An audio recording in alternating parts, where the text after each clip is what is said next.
A veure, què passa? Per què tanta pressa? Perquè el numeret d'aquest matí no el puc tolerar. Quin numeret? No m'agrada. Com m'has tractat? Doncs mira, coincidim, perquè a mi no m'ha agradat com m'has tractat tu. O sigui que no et penses disculpar? No, no m'he de disculpar.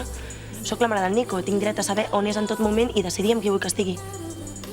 També tens el deure de ser agraïda amb qui te'l cuida. Ja, però per agraïment no m'ho menjaré tot. Ja vaig tenir problemes amb l'Andreu, que li va donar xumet al nen quan jo no volia. I ara, a sobre, s'ha embolicat amb la seva pediatra. O sigui que... Qui s'ha embolicat? Amb la pediatra del nen? L'Andreu? No ho sabies? No. Doncs mira, estic tremolant. Ja m'he que venir que entre un i l'altre no em pararan de dir com he de fer les coses. És que és molt fort perquè tothom opina sobre tot.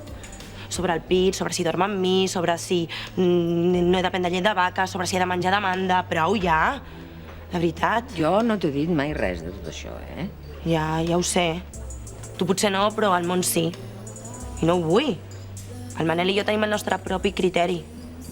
Però no passa res, perquè la gent que tenim més experiència us aconsellem. Ja, però és que les coses estan canviant. I cada nen és un món. No hi ha una sola manera de fer les coses, ni de criar. Però hi ha coses que no canvien mai. Ja. Segur que en les coses que no canvien mai estan d'acord.